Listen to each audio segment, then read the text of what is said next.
The impact on big and small business can't be ignored when it comes to attacks that have been directed towards the trucking industry. One such business is Lycol, owned by Bongani Phillip.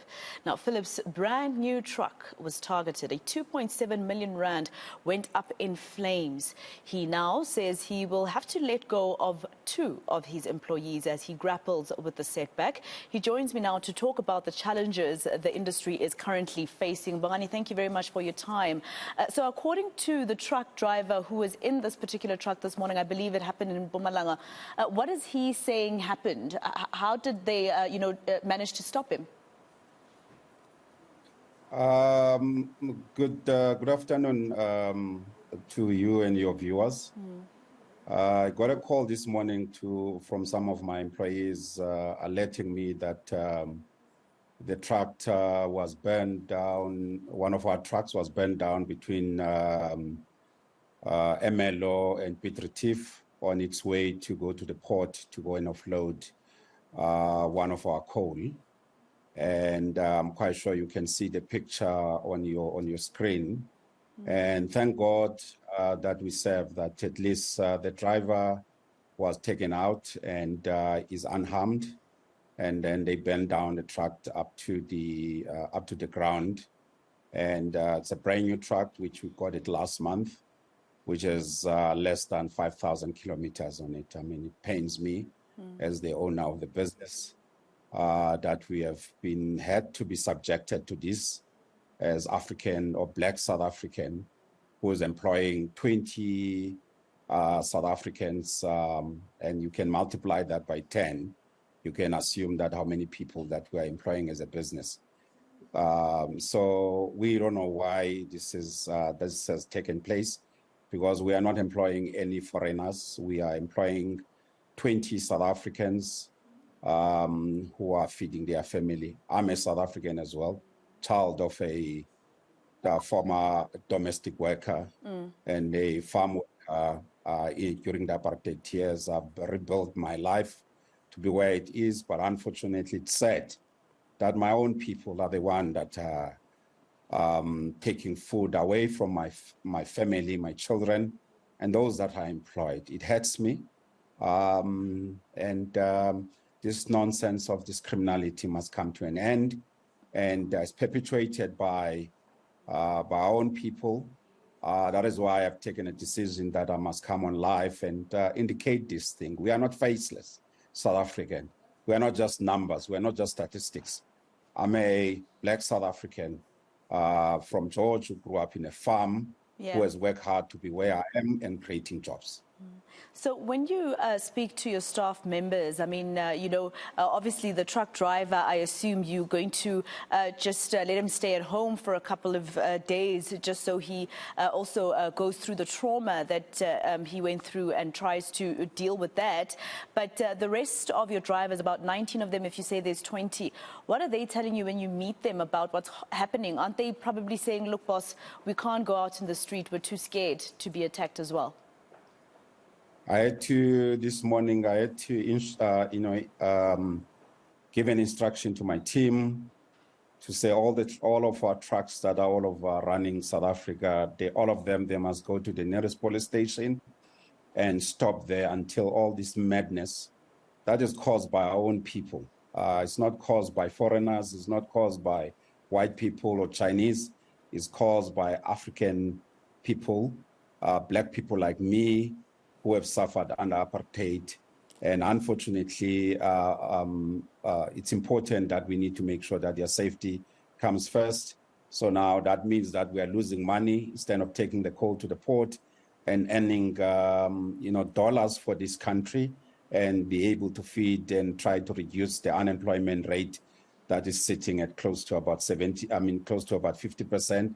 And 70% of youth, and majority of the people that we're employing are youth people, are young people, which are also facing, tremendous unemployment of almost 70% in this country. It's sad. It should not be happening. Yeah. I'm sorry to interject, Bongani. So the soldiers being deployed to strategic roads or routes, at the moment they're on the N3 at the Moy Plaza. Does that give you any comfort? No, it gives me some comfort, but unfortunately, they are more reactive than this is more. This is less preventative. I think, to me, our intelligence community must play a much more proactive a role and make sure that we, in all wards in this country, we need to have people who are going to gather intelligence, because these people are known in the communities, are known in each and every ward. These people talk to various people, and these people must help us, help the government, help the South African economy to make sure that these people are identified and apprehended before we have a loss of about 2.7 million rand of an asset, which now needs to be paid by the insurance, which is also not a solution, because, I mean, it's going to increase our cost of insurance over a period of time. So we welcome the initiative that has been taken by government, but I believe more needs to be done by our intelligent communities. They must focus more on each and every ward to make sure that we've got people that are going to gather the intelligence so that we can try to prevent this from happening, because it's hurting the economy. It's coming at a very wrong time, where all of our infrastructure for export is totally on a standstill because of the unfortunate things that are happening at Transnet, with the non-availability of locomotives that are not working, which is hurting our country. Yeah, and you have to rely on freight. We need to rely on trucks. I mean, I had to buy these trucks precisely to make sure that we continue, sending our coal to the port so that we can continue export as an export company. And that at least you keep your business afloat. Just lastly, Bongani, we heard from the police minister and the national commissioner just a few moments ago. They're saying that they've identified about 12 people of interest who are operating in KZN. He also says that there are videos that intelligence is still studying to see if they can identify more. Does that, give you any hope that they're going to sort this out, or still reactive, according to you, especially because the attack on freight has happened before? Critically, it does give some hope, but as I said earlier on, I want to accentuate the point that we need to get our intelligence community.